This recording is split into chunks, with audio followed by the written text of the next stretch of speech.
बहुत समय पहले की बात है। असुरों की एक पीढ़ी में जन्मा था एक क्रूर और चालाक दैत्य दंभिकासुर। वह शक्ति का भूखा था, पर उससे भी ज्यादा चालाकी और धोखे में विश्वास रखता था। वह जानता था कि केवल बल से देवताओं को नहीं हराया जा सकता। उसके लिए चाहिए छल और एक ऐसा वरदान जो उसे अजेय बना दे। वह हजारों वर्षों तक तपस्या में लीन रहा, न तो अन्न, न जल, न निद्रा। जब उसकी तपस्या से तीनों लोकों की अग्नि भी शांत होने लगी, तब स्वयं ब्रह्मा प्रकट हुए। उन्होंने उससे वर मांगने को कहा। दंभिकासुर बोला, हे ब्रह्मा, मुझे ऐसा वरदान दीजिए कि कोई भी अस्त्र, कोई भी युद्ध, कोई भी योद्धा मुझे मार न सके।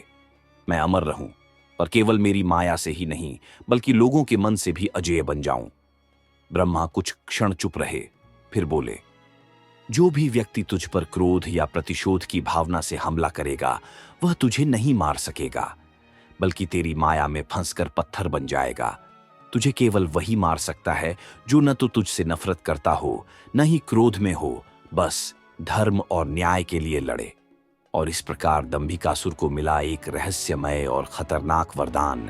जिस पर क्रोध हावी हो, वह उसका शिकार बने, और जो स्वच्छ मन से न्याय की भावना से आए, वही उसका अंत करे। तभी से दंभिकासुर ने इस वरदान का उपयोग अपनी कुटिल माया फैलाने में किया।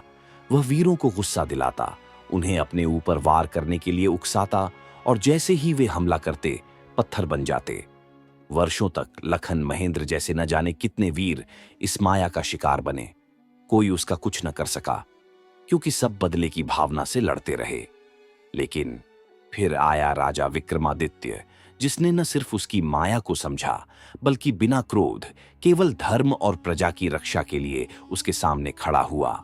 एक वृद्धा मां की डूबती सांसों में बसी आस, एक सिद्ध महात्मा का रहस्यमय आशीर्वाद और असंख्य प्राणियों की मौन प्रार्थनाएं लेकर राजा विक्रमादित्य उस गुफा तक आ पहुंचा, जहां काल भी कदम रखने से डरता है। दैत्य दंभिकासुर की सुरंग के द्वार पर अपने घोड़े से उतरकर जब राजा विक्रमादित्य दानव की गुफा के द्वार के पास गया, तो वहां उसने लखन और महेंद्र की पत्थर की प्रतिमा देखी। गुफा के प्रवेश द्वार पर खड़ी उन दो पत्थर की मूर्तियों को देखकर राजा का हृदय विषाद से नहीं, बल्कि प्रतिशोध की ज्वाला से धधक उठा। गुफा के मुख पर खड़े होकर विक्रमादित्य ने ऐसी गर्जना की जैसे साक्षात इंद्र का वज्र फटा हो। चारों दिशाएं डोल उठीं। निकल बाहर, कपटी राक्षस! तेरे अधर्म का अंत करने राजा विक्रमादित्य स्वयं आया है। राजा की ललकार आंधी बनकर दैत्य दंभिकासुर के कानों में समाई। वो गुफा से बाहर निकला, नेत्रों में धधकता ज्वालामुखी और वाणी में घमंड से भीगती दहाड़। आज कौन अभागा मेरे मृत्यु के खेल में उतरने आया है? राजा ने उसकी ओर देखा और बोला, तो तू ही है वह छलिया दैत्य जो देवताओं के वरदानों की आड़ लेकर निर्दोषों को पत्थर बनाता है।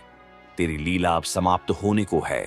तेरा पाप अब घड़ों में नहीं, सागर में भर चुका है। राजा के शब्द घाव नहीं, शाप बनकर दंभी के हृदय में उतरे। वो चिढ़कर बोला, तू मेरे सवालों का जवाब देगा? ऐ कीड़े, तेरे जैसे हजारों को मैंने अपने पंजों से कुचला है।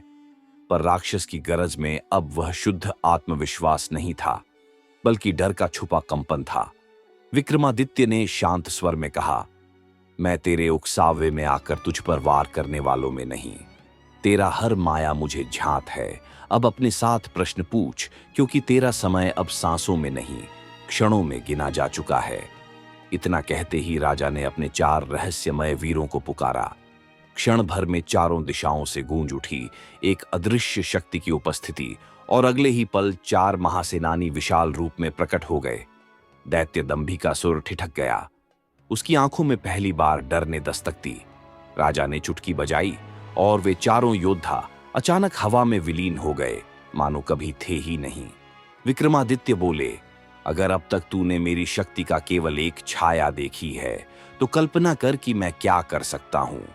अब समय बर्बाद मत कर, अपने वो प्रश्न पूछ या फिर अपने अंत के लिए तैयार हो जा। अब दैत्य समझ गया, यह कोई साधारण मनुष्य नहीं, यह वह है जो न्याय की अग्नि में तपकर आया है। अब छल से नहीं, सत्य से सामना करना होगा।